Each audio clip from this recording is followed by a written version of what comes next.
नमस्कार, मी सुवर्ण. बातमी आणि बरंच काही बुलेटिनमध्ये स्वागत. न्यूज 18 लोकमतनं केलेल्या ऑपरेशन लुटारू या स्टिंग ऑपरेशनचं राज्यभर पडसाद उमटताना दिसतायत. प्रशासनाकडून जोरदार कारवाई सुरू करण्यात आलेली आहे. सरकारनं याची दखल घेतली आहे. परिणामी अनेक बोगस बायोडिझेल पंप बंद करण्यात आलेले आहेत. माफियांना पळ काढावा लागलाय. प्रशासनाचं धाड सत्र सुरू झालेलं आहे.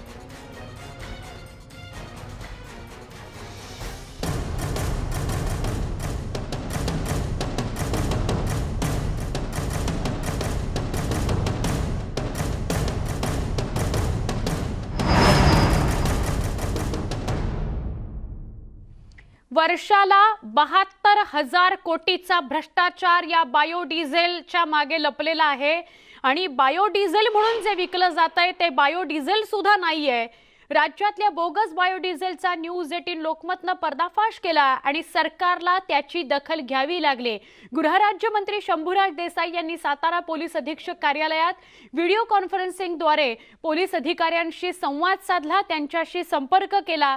देसाईंनी बायोडिझेल माफियांवर कडक कारवाई करा असे आदेश दिलेले आहेत. बायोडिझेल घोटाळ्याचं स्टिंग ऑपरेशन प्रसारित झाल्यानंतर लातूरचे जिल्हाधिकारी बी पृथ्वीराज यांनी कारवाईची पावलं उचललेली आहेत. उस्मानाबादच्या जिल्हाधिकाऱ्यांना कारवाईचे आदेश देण्यात आलेत. इतर शहरांमध्ये सुद्धा प्रशासनानं तत्परतेनं कारवाईला सुरुवात केली आहे. न्यूज 18 लोकमतच्या स्टिंग ऑपरेशन नंतर राज्यातल्या माफियांचं धाबं दणाणलेलं आहे. अनेक माफियांनी पळ काढलेला आहे. अनेक बोगस बायोडिझेल पंप बंद करावे लागलेले आहेत.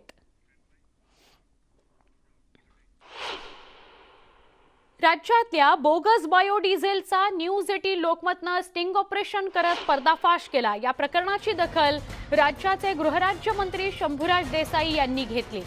आज त्यांनी सातारा पोलीस अधीक्षक कार्यालयामध्ये व्हिडिओ कॉन्फरन्सिंगद्वारे पोलीस अधिकाऱ्यांशी संवाद साधला. बायोडिझेल माफियांवर कडक कारवाई करा असे आदेश शंभूराज देसाई यांनी दिलेले आहेत. हे नक्की बायोडिझेल आहे की अन्य कोणतं भेसळयुक्त रसायन आहे किंवा केमिकल आहे याचा शोध घ्या. अन्न आणि नागरी विभागाने पुढाकार घेऊन यावर पावलं उचलली पाहिजेत. दोन्ही विभागांमध्ये समन्वय साधून हा प्रकार रोखणार असल्याचं मत शंभूराज देसाई यांनी न्यूज 18 लोकमतशी बोलताना व्यक्त केलेलं आहे. गृहराज्यमंत्री शंभूराज देसाई यांनी न्यूज 18 लोकमतला आणि या बायोडिझेलला जे बळी पडलेले आहेत, भेसळयुक्त बायोडिझेल ज्यांनी आपल्या गाड्यांमध्ये टाकलेल्या, त्या सगळ्यांना आश्वस्त केलेलं आहे की असं भेसळयुक्त बायोडिझेल त्याच्या मुळाशी आम्ही जाऊ. या माफियांना पळताभुई थोडी केली जाईल. या सगळ्याविषयी आमचे प्रतिनिधी किरण मोहिते यांनी संवाद साधला शंभूराज देसाई यांच्याशी. बायोडिझेलचा जो काही काळाबाजार आहे या संदर्भात अनेक जे स्टिंग ऑपरेशन न्यूज 18 लोकमतनं केलं, या संदर्भात आपण काय कारवाई करणार? मुळात आपण ज्याचा उल्लेख केला ती जी आमची कारवाई पोलिसांची झाली, आमच्या आयुक्त सोलापूर जे नवीन रुजू झालेले आहेत त्यांना मिळालेल्या माहितीच्या आधारे आमच्या सोलापूरच्या पोलीस आयुक्तांनी श्रीयुत बैजल यांनी जाऊन ती कारवाई केलेली आहे. आता याच्यामध्ये 2 भाग आहेत. रात्री जो आपण आपल्या वाहिनीवरती विषय सांगितला, मी देखील ती क्लिप बारकाईनं पाहिली. सकृतदर्शनी त्याच्यामध्ये असं दिसून येतंय की वाहन टू वाहन एका वाहनातून दुसऱ्या वाहनात ते सोडलं जातंय. मुळात हे बायोडिझेल आहे का बायोडिझेलच्या नावाखाली बोगस भेसळयुक्त अशा पद्धतीचं कुठल्या पदार्थाची विक्री होते, ह्या सगळ्या गोष्टीचा तपास करणं गरजेचं आहे.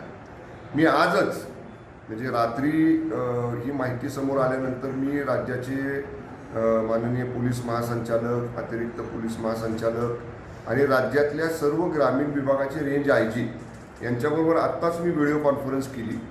आणि त्या व्हिडिओ कॉन्फरन्समध्ये आम्ही सगळ्यांनी ह्याच्यावरती चर्चा करून या बायोडिझेल असेल किंवा इतर जो काही पेट्रोलजन्य पदार्थ आहे याच्यावरती संपूर्ण नियंत्रण हे अन्न आणि नागरी पुरवठा विभागाचं आहे. त्यामुळं आजच्या व्हिडिओ कॉन्फरन्समध्ये ठरल्याप्रमाणे मी स्वतः उद्या माननीय मंत्री अन्न नागरी पुरवठा आणि प्रधान सचिव अन्न नागरी पुरवठा यांच्याशी बोलणार आहे.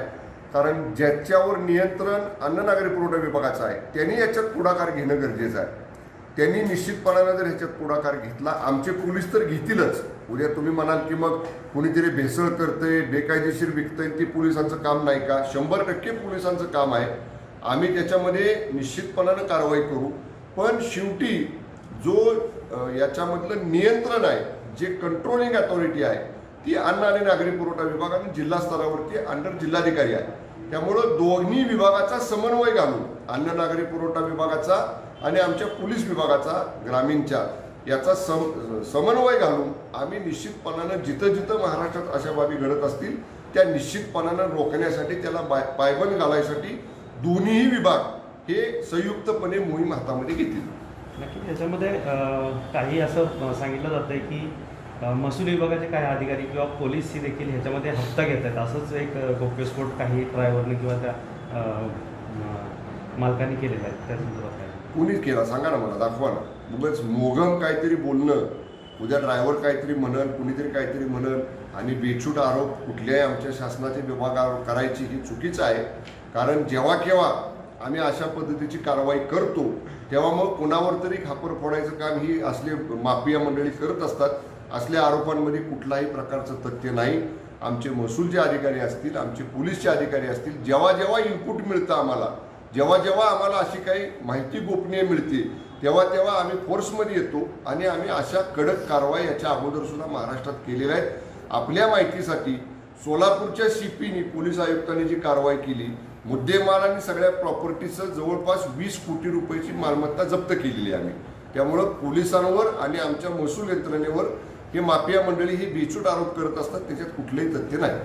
नक्की, धन्यवाद साहेब. एकंदरीत ह्या माफियांवरती लवकरात लवकर कारवाई करणार असल्याचं एकंदरीत शंभूराज देसाई यांनी सांगितलेलं आहे. किरण मोहिते, न्यूज 18 लोकमत, सातारा.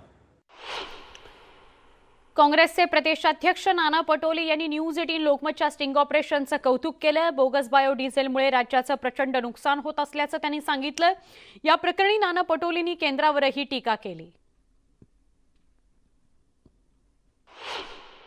गुजरातमधून या पद्धतीची एक व्यवस्था निर्माण केली गेलेली आहे.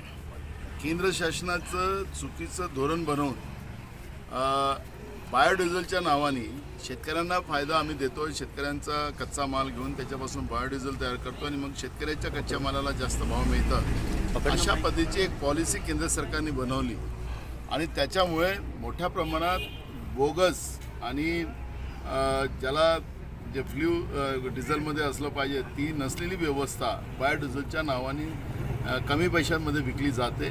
त्याच्यामध्ये शासनाचंही मोठ्या प्रमाणात रेव्हन्यूमध्ये नुकसान होतं आणि लोकांना फसवलं जातं. ही भूमिका मी विधानसभा अध्यक्ष असताना मांडलेली होती. सरकारला ही कारवाई करायला आम्ही सांगितलं होतं, पण केंद्र सरकारच्या जे कायदे आहेत त्या कायद्यामध्ये राज्य सरकारला त्याचे अधिकार बनत नाही आणि म्हणून ही सगळी बोगस डिझेल विकणारी व्यवस्था जी आज महाराष्ट्रामध्ये केंद्र सरकारच्या आशीर्वादानं ती फुलत चाललेली आहे असं चित्र पाहायला मिळतं. राज्याला त्याचे अधिकार नाही, तिथंच अडचण आहे आणि तीच महत्त्वाची बाब आहे. म्हणून राज्य सरकारला अशा व्यवस्थेमध्ये कायदा करण्याची एक भूमिका आम्ही राज्य सरकारला सांगितली आहे. त्यांनी केंद्राकडे सुद्धा त्या पद्धतीचा प्रस्ताव पाठवलेला आहे. बिलकुल न्यूज 18चं मी मनापासून धन्यवाद देतो. जे काही गोरखधंदा केंद्र सरकारच्या आशीर्वादाने सुरू आहे आणि महाराष्ट्रामध्येच नव्हे तर देशामध्ये जनतेची लूट या पद्धतीच्या बायोडिझेलच्या नावाने केली जाते आहे, त्याचं जे माध्यमाच्या माध्यमातून आपण लोकांनी दाखवलं त्याबद्दल आपल्याला मनापासून धन्यवाद. खरं तर आरोप प्रत्यारोप बाजूला ठेवायला हवेत. 72,000 कोटी इतका भ्रष्टाचार जर वर्षाला होत असेल तर केंद्राने केला का राज्याने केला हा मुद्दा महत्त्वाचा नाही. भ्रष्टाचार होतोय त्याच्या मुळाशी जे कोणी असतील ते सगळे बडे मासे समोर आले पाहिजेत आणि त्यांच्यावर कारवाई झाली पाहिजे. फक्त माफियांवर कारवाई करून चालणार नाही. हा सुद्धा मुद्दा कालच्या स्टिंग ऑपरेशन दाखवत असतानाच्या दरम्यान हे स्टिंग ऑपरेशन ज्यांनी केलं ते माझे सहकारी विलास वारंवार सांगत होते. सांगली जिल्हा पेट्रोल पंप असोसिएशननं सुद्धा न्यूज 18 लोकमतचं अभिनंदन केलेलं आहे. न्यूज 18 लोकमतनं केलेलं स्टिंग ऑपरेशन राज्याच्या हिताचं आहे असं असोसिएशन म्हणतंय. राज्याचा महसूल बोगस बायोडिझेलमुळे बुडत होता, तसंच यामुळे वाहनांचंही मोठं नुकसान होत होतं. म्हणजे बायोडिझेल जर 81 रुपये प्रति लिटर असेल तर नॉर्मल डिझेल हे 100 रुपये प्रति लिटर आहे. आणि बायोडिझेल जिथे जिथे हे बोर्ड लावलेत पेट्रोल पंप चालकांनी की इथे बायोडिझेल मिळेल, ते बायोडिझेलच्या ऐवजी इंडस्ट्रियल ऑइल विकलं जात आहे. हा बोगस कारभार आहे. या माध्यमातून महसूल बुडवला जातोय आणि तो महसूल 1-2 रुपयाचा नाही, हजारो कोटींचा आहे. वचक निर्माण करण्याकरता या सगळ्या यंत्रणेवर वचक निर्माण करण्याकरता न्यूज 18 लोकमतचं स्टिंग ऑपरेशन मैलाचा दगड ठरेल असं या असोसिएशनचं, पेट्रोल पंप असोसिएशनचं म्हणणं आहे. न्यूज 18 लोकमत या वृत्तवाहिनीने केलेला पर्दाफाश याबाबत मी त्या वृत्तवाहिनीचे आणि त्याच्या रिपोर्टरचे मनापासून अभिनंदन करतो आणि त्यांना धन्यवाद देतो. तर आपल्या डीलर असोसिएशनच्या तर्फे आमच्या याबाबतची जी भूमिका आहे ती आपणासमोर विशद करण्यासाठी मी इथे उभा आहे. पेट्रोल डिझेलच्या दरानं उच्चांक गाठलेला असताना नगर तालुक्यात मात्र खुलेआम रस्त्यावरच डिझेलची तस्करी होत असल्याचं समोर आलं. वापरण्यास बंदी असलेलं केमिकलयुक्त डिझेल किंवा बायोडिझेल आणि DLT विकलं जात असल्याची चर्चा नेहमीच होते. अवघ्या 78 रुपये किंवा 81 रुपये प्रति लिटर दरानं हे डिझेल ट्रक चालकांना विकलं जातं. या तस्करीमुळे शासनाचा मोठा महसूल बुडतोय. जिल्ह्यात डिझेल तस्करीचं रॅकेट पुन्हा सक्रिय झालंय हे समोर आलंय. बायोडिझेल ज्या गाड्यात आपण जे वापरतो त्याच्यामुळं वॉश पंप, फिल्टर आणि कालांतराने इंजिनचं परफॉर्मन्स हे सगळं खराब होतो. आणि बायोडिझेल जर गाडीत सापडला, ज्या कंपनीची वॉरंटी असेल ती वॉरंटी रिजेक्ट होती, कारण बायोडिझेल हा अलाउडच नाही आहे गाडीत वापरायला. आणि BS6च्या ज्या नवीन गाड्या आहेत त्याच्यात तर बायोडिझेल वापरायला पण नाही पाहिजे. आणि मी एक पंप चालक असल्यामुळंही हा बायोडिझेल जो आहे हा लो ग्रेड असल्यामुळं हे वेगवेगळे मार्ग लोक शोधतात स्वस्त इंधनसाठी, पण त्याच्याने गव्हर्नमेंटचं पण लॉस होतो, प्लस तुमच्या गाड्याही खराब होतात.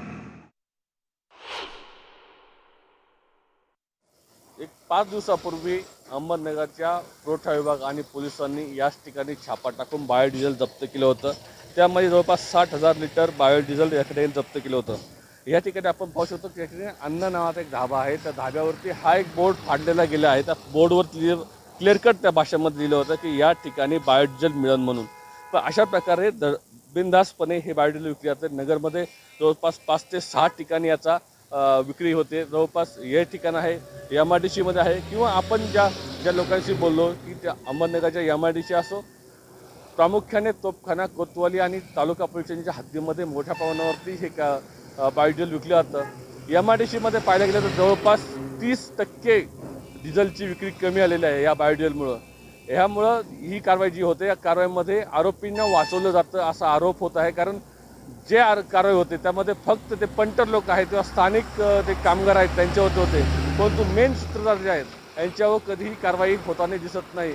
या सगळ्या प्रकरणावरती जेव्हा आम्ही पोलीस स्टेशन किंवा पुरवठा अधिकारी यांच्याशी बोललो त्यावेळेस त्यांनी या सगळ्या प्रकरणावरती वरिष्ठांचे आदेश आहे आम्हाला बोलायचं नाही, त्यामुळे याच्यावर प्रतिक्रिया देण्यास नकार दिला आहे. परंतु एकंदरीत या सगळ्या प्रकरणांचा पुरवठा विभाग आणि पोलीस याच्याकडे कानाडोळा करता हे मात्र नक्की. Video journalist Sahebrao Kokane, news 18 Lokmat, Ahmednagar. Bogus बायोडिझेलचा न्यूज 18 लोकमतनं पर्दाफाश केला. त्यावर अनेक प्रतिक्रिया येत आहेत. सरकारऐवजी स्वतःचा महसूल गोळा केला जात असल्याचा आरोप राधाकृष्ण विखे पाटील यांनी केला. त्यांच्याशी संवाद साधला आमचे प्रतिनिधी हरीश दिमोटे यांनी. गेल्या अनेक वर्षापासून बायोडिझेलच्या नावाखाली केमिकल विकलं जात आहे. याच्याकडे शासन प्रशासन जाणीवपूर्वक डोळे झाक करत आहे असं वाटतं. खरं आहे, बायोडिझेलचा एवढा मोठा स्कॅम उघड करण्याचं काम जे न्यूज 18ने केलं आहे मी त्यांचं प्रथमतः मनपूर्वक अभिनंदन करतो. महाविकास आघाडी सरकार मुळातच आता एक स्कॅमचं सरकार झालेलं आहे.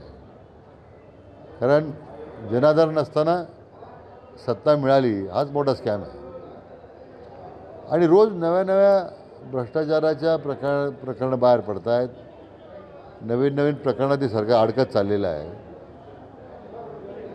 आणि फक्त भ्रष्टाचार एकामेकाचं झाकणं आणि त्या भ्रष्टाचाराला राजश्रय देणं या निमित्तानं हे काम सुरू आहे. बायोडिझेलच्या बाबतीमध्ये तेच घडतं आहे.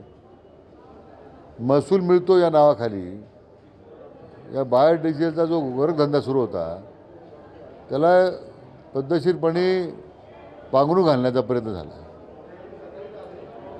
मी मागे म्हटलं की राज्याचा महसूल वाढवण्यापेक्षा स्वतःचा महसूल वाढवण्यामध्ये राज्यातले मंत्री आता काम करतायत. ओव्हरनाईट काम चाललं आहे सगळं. परंतु एवढा मोठा राज्यामध्ये स्कॅम होतो आहे, इतक्या मोठ्या प्रमाणात राज्याची जनतेची फसवणूक होते हे मात्र त्याकडे लक्ष द्यायला तयार नाही. एक स्वतंत्र मला वाटतं या स्कॅमची एकतर CBI मार्फत चौकशी झाली पाहिजे, तर सरकार CBI मार्फत करणार नाही, किंवा एखादी SITचं गठन करून तात्काळ त्याची चौकशी व्हावी अशी या निमित्ताने मी मागणी करतो. म्हणजे तात्काळ या प्रकरणाची CBI मार्फत चौकशी झाली पाहिजे असं राधाकृष्ण विखे पाटील असं म्हणतात. हरीश दिमोटे, न्यूज 18 लोकमत, अहमदनगर. बायोडिझेल ऐवजी केमिकल युक्त डिझेल विकलं जातं आहे. त्याने गाड्या तर खराब होतातच आहेत, पण वर्षाला 72,000 कोटी इतका मोठा हा भ्रष्टाचार आहे आणि महसूल सुद्धा बुडवला जातो आहे. यात फक्त माफियांना ताब्यात घेऊन त्यांच्यावर दाखवाईपुरती कारवाई करून चालणार नाही, तर यातले जे जे बडे मासे असतील त्या सगळ्यांना ताब्यात घेऊन त्यांच्यावर कारवाई झाली पाहिजे, तरच या बायोडिझेलचा भ्रष्टाचार समोर येईल आणि या स्टिंग ऑपरेशनला यश आलं असं म्हणता येईल. आणि तोपर्यंत पाठपुरावा न्यूज 18 लोकमत करत राहील. एक छोटासा ब्रेक, पहा फक्त न्यूज 18 लोकमत.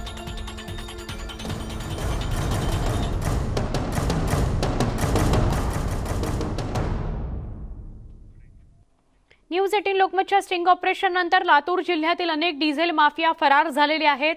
तर लातूर औसा रोडवरील स्टिंग ऑपरेशन केलेल्या रामचंद्र बायोडिझेल पंपावर विक्री सुरू होती, पण न्यूज 18 लोकमतचा कॅमेरा पाहताच ही विक्री पुन्हा बंद झाली. रामचंद्र बायो पेट्रोलियम हे तेच पेट्रोल पंप आहे जिथे न्यूज 18 लोकमत गेलं आणि स्टिंग ऑपरेशन करण्यात आलं. न्यूज 18 लोकमतच्या वतीनं महाराष्ट्रातला महाघोटाळा उघडकीस आणल्याच्या नंतर लातूर जिल्ह्यातल्या बायोडिझेल विक्रेत्यांवरती जिल्हाधिकाऱ्यांनी नोटिसा काढलेल्या आहेत, कारवाई केलेली आहे. मात्र लातूर जिल्ह्यामध्ये अजूनही असे अनेक पंप आहेत बायोडिझेल विक्री करणारे जे अद्याप सुरूच आहेत. आपण पाहतोय लातूर औसा मार्गावरतील हा रामचंद्र बायोडिझेल पेट्रोलियम पंप आहे. या ठिकाणी गेल्या आठवड्यामध्ये न्यूज 18 लोकमतच्या वतीनं स्टिंग ऑपरेशन करण्यात आलं होतं. कशा पद्धतीने बायोडिझेल या ठिकाणी बिनभोभाटपणे विक्री करण्यात येतं ते आपण दाखवलं होतं. मात्र एवढं सगळं होऊनही जिल्हाधिकाऱ्यांनी नोटिसा काढूनही अजूनही हा पेट्रोल पंप आहे तो सुरूच आहे. आणि या ठिकाणी आल्यानंतर ज्यावेळी न्यूज 18 लोकमतचा कॅमेरा सुरू झाला त्यावेळी इथल्या 2 कर्मचाऱ्यांनी हा पेट्रोल पंप बंद असल्याचं सांगितलं आणि या पेट्रोल पंपावरचे आकडे आत्तापर्यंत सुरू होते, मात्र आत्ता बंद करण्यात आलेले आहे. या स्टिंग ऑपरेशनच्या माध्यमातून लातूर जिल्ह्यामध्ये जेवढे काही बायोडिझेल विक्रेते आहेत जे अनधिकृतरित्या हे बायोडिझेल विक्री करत होते त्यांचे धाबे मात्र दणाणलेले आहेत. लातूर औसा रोडवरती हा पेट्रोल पंपच त्यांनी उभा केलेला आहे. अशाच पद्धतीने लातूरच्या MIDC परिसरामध्ये मोठ्या प्रमाणात बायोडिझेलची विक्री होते. त्याच पद्धतीनं लातूर जिल्ह्यातला अहमदपूर तालुका असेल किंवा उदगीर तालुका असेल, हे 2 तालुके तर या बायोडिझेलचं हॉटस्पॉट बनल्याची माहिती आता समोर येते आहे. आणि एकूणच जर पाहायला गेलं तर शासनाचा पूर्णपणे कर बुडवून ही बायोडिझेल विक्री बिनभोवाटपणे जोरदार सुरू आहे. आता जिल्हाधिकाऱ्यांना जाग जरी आलेली असली, आता प्रशासनानं पावलं जरी उचलायला सुरुवात केलेली असली तरी गेल्या अनेक दिवसापासून हा गोरखधंदा जो सुरू होता तो अधिकाऱ्यांच्या मर्जीनं सुरू होता. आणि यामध्ये बऱ्याचशा पोलीस अधिकाऱ्यांना सुद्धा या डिझेलची विक्री होत असल्याची माहिती होती. मात्र चिरीमिरी घेऊन हा सगळा प्रकार या अधिकाऱ्यांनी दाबलेला होता. मात्र न्यूज 18 लोकमतनं स्टिंग ऑपरेशन करून सगळ्यात मोठं प्रकरण, सगळ्यात मोठा महाघोटाळा या ठिकाणी उघडकीस आणल्यानंतर आता मात्र सगळ्या बायोडिझेल विक्रेत्यांचे धाबे दणाणलेले आहेत. आणि आता या बायोडिझेल विक्रेत्यांनी शासनाचा कर बुडवून जर पुन्हा बायोडिझेल विक्री करायला सुरुवात केली तर मात्र न्यूज 18 लोकमतची नजर त्यांच्यावर कायम राहणार आहे. ती हिंमत देखील त्यांनी आता करू नये हा इशारा न्यूज 18 लोकमतच्या माध्यमातून आम्ही देतोय. नितीन बनसोडे, न्यूज 18 लोकमत, लातूर. न्यूज 18 लोकमतच्या माध्यमातून इशारा म्हणण्यापेक्षा सगळ्यात महत्त्वाचा मुद्दा हाच आहे की अशा प्रकारे बायोडिझेल विक्री आणि बायोडिझेलच्या ऐवजी जिथे बायोडिझेल लिहिलेलं आहे त्याच्याऐवजी केमिकल युक्त डिझेल विकणं हा एक गंभीर गुन्हा आहे. त्याच्या मुळाशी जाण्याची गरज आहे. सरकारचा महसूल नेमका कोण बुडवतं, यात कोण कोण सहभागी आहे हेही समोर येणं गरजेचं आहे. आणि हाच प्रयत्न आहे न्यूज 18 लोकमतचा या स्टिंग ऑपरेशनच्या माध्यमातून. इथेच थांबतोय. ताज्या बातम्यांसाठी पहा न्यूज 18 लोकमत.